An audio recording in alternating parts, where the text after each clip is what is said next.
Bonjour à tous, bienvenue à l'atelier Énéagramme, la structure 9 Énéagramme, 2 blessures inconscientes, 2 blessures venant de l'enfance, et c'est peut-être ces 2 blessures qui l'empêchent d'avancer dans la vie.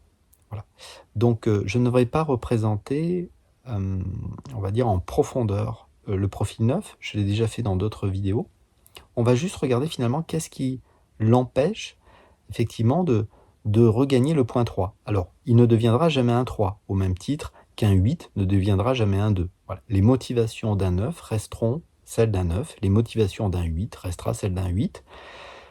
Ce qu'on peut simplement mettre en lumière avec l'énéagramme, c'est fascinant aussi, c'est qu'à hauteur de ce que le mental, on va dire, s'est libéré de ses colères, de ses peurs, de ses tristesses et de bien d'autres émotions qui le bloquaient, une structure énéagramme va agir de manière plus spontanée.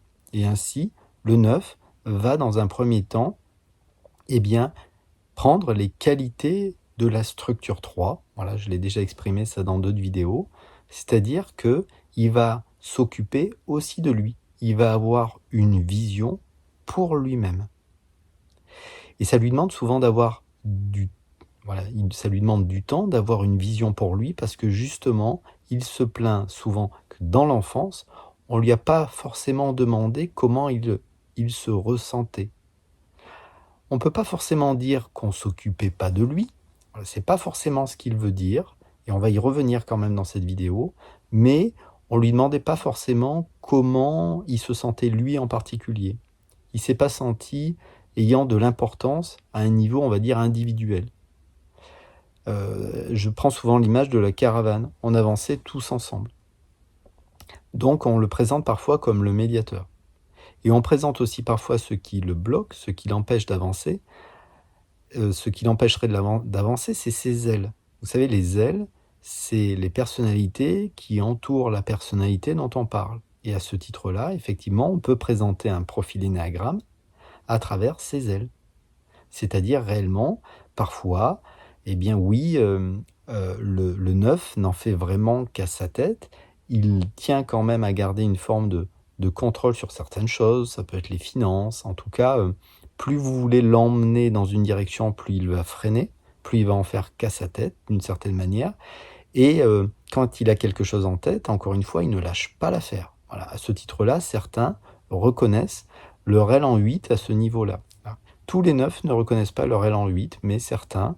On avait partagé il y a quelque temps le témoignage d'Alvi. Alvi reconnaît très bien, par exemple, son aile en 8, peut-être que vous aussi. Puis avec l'aile en 1, effectivement, un côté perfectionniste. En tout cas, des valeurs assez lourdes à porter, voilà, c'est-à-dire avec la notion de colère, d'injustice, que les choses devraient être d'une certaine manière. Donc souvent, on dit qu'on agit à travers les ailes et que les ailes du 9, c'est tellement des énergies qui sont différentes que c'est ça qui l'empêche d'avancer, de prendre durablement sa place. Alors on présente parfois le 9 comme étant un paresseux, ce n'est pas vrai. C'est vrai qu'on pourrait dire que c'est une paresse d'être soi, c'est-à-dire de s'occuper de soi, de pouvoir libérer ce qui me bloque et ce qui m'empêche d'avancer dans la vie, mais pour moi. Et on dit encore une fois que souvent, s'il prend sa juste place, il a peur de s'éloigner des autres. Alors, c'est sans doute vrai, voilà. Et d'une certaine manière, le 9 va se retrouver dans ce témoignage, certains en tout cas. Néanmoins, il y a peut-être 2 blessures relativement inconscientes qu'on peut mettre en avant. Alors que Alvi en avait un peu parlé, j'ai vu ça aussi au cabinet. Ces 2 blessures, c'est que la première, c'est qu'on m'a laissé seul. J'ai pas voulu le reconnaître en tant que structure 9, mais si je me dis la vérité, j'ai quand même été souvent seul. J'ai quand même été souvent livré à moi-même. Alors c'est pas forcément que j'étais pas en sécurité, quoique, voilà, certains ont le souvenir d'avoir été seul dans la rue à un âge où on peut pas le faire. Voilà, j'allais à tel rendez-vous, j'allais au dentiste, et j'avais 8 ans, quoi. J'étais tout seul dans la rue, enfin c'est pas possible, on peut pas faire ça en fait. Surtout que souvent le 9 a peur pour ses propres enfants, et souvent il protège justement les autres. Voilà. Rappelons qu'on confond parfois le 9 et le 2, mais pour des raisons différentes. Le 2 recherche de l'amour, hein, c'est de manière un peu maquillée. Alors que le 9, lui, c'est autre chose, c'est-à-dire qu'il s'occupe, les autres ont autant d'importance que lui. Donc naturellement, s'occuper des autres, c'est pratique parce que ça lui permet de ne pas s'occuper de lui. Et s'il s'occupe de lui, encore là, il va prendre les qualités de la structure 3.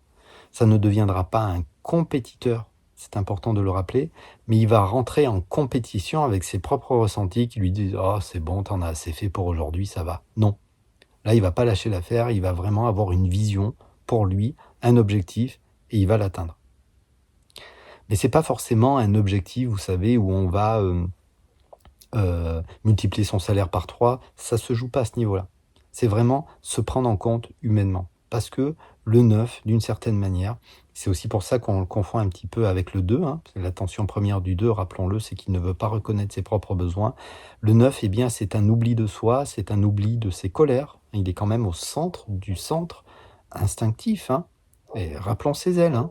Ses ailes, c'est 8 et 1. Hein. Donc la colère, on dit parfois qu'il est sur un volcan. Donc voilà, je m'éparpille pas trop. C'est vrai que reconnaître ses propres émotions, ce n'est pas simple pour personne, voilà. Mais c'est fort chez la structure 9. Et donc j'ai été seul. J'ai été seul. On m'a laissé seul. Et finalement, qu'est-ce que ressent souvent le 9? Il ressent souvent qu'il est seul. En tout cas, qu'on l'écoute pas.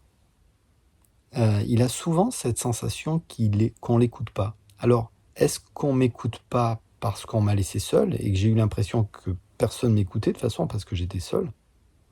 Ou au contraire, et ça c'est le deuxième aspect, deuxième blessure inconsciente que je voulais mettre en avant, est-ce que on m'a reproché de trop parler, de faire trop de bruit, à un âge finalement où on commence à se développer? Parce qu'effectivement, si dans l'enfance, un enfant ne parle pas, n'expérimente pas tout simplement la parole et le fait de s'exprimer encore une fois spontanément sans se poser de questions, si on ne le fait pas à l'enfance, quand est-ce qu'on va le faire? Parce que finalement, la spontanéité peut être étouffée. Peut être étouffée parce qu'il y a peut-être personne en face, tout simplement. C'est-à-dire que mais mes parents, quand ils quittaient la pièce, ils éteignaient la lumière derrière eux, hein, alors que j'étais encore là, moi. Voilà ce que potentiellement un 9 peut exprimer. Vous allez voir, hein, si ça vous parle, n'hésitez pas à mettre un commentaire. Hein. Est-ce que c'est pas ça le problème? Est-ce que c'est pas ça qui m'empêche de prendre ma place? Puisque c'est ça l'enjeu, hein, bien évidemment, du profil 9, prendre sa juste place. Est-ce que c'est pas que j'ai un souvenir en moi, petit, petite, où en fait, quand je m'exprimais, on me disait: «Non mais arrête un peu, mais tu racontes n'importe quoi en fait, mais pourquoi tu racontes tout ça? Mais en fait, mais tu fais du bruit, mais arrête un peu».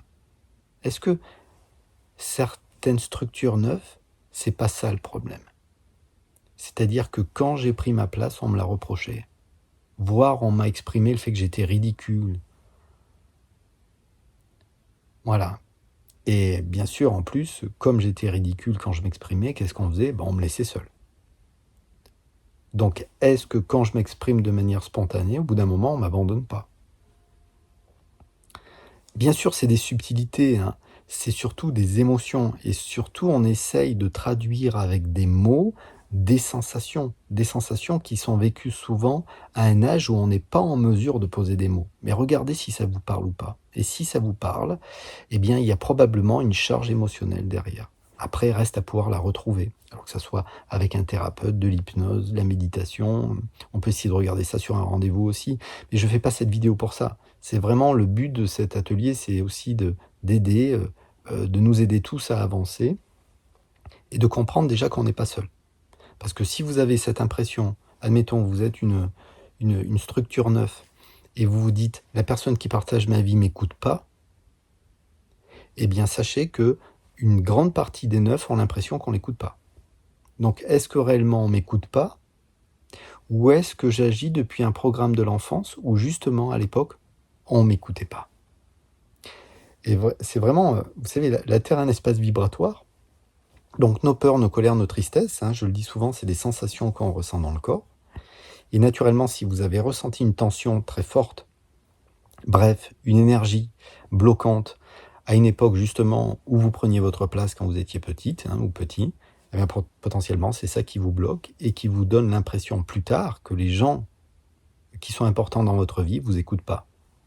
Après, c'est possible hein, que les gens autour de vous ne vous écoutent pas. Mais est-ce que, d'une certaine manière, le monde n'est pas finalement la réponse de ce que je lui projette, hein. Enfin, je ne sais pas comment exprimer ça. Oui. C'est-à-dire, est-ce que finalement, je ne projette pas mes peurs, mes colères, mes tristesses, mes angoisses et mes problématiques sur le monde, et finalement, ça reste une résonance, tout ça. Hein. J'attire finalement ce que j'ai peur, ou mes problématiques. C'est possible, ça, hein, vous voyez. C'est intéressant. Hein.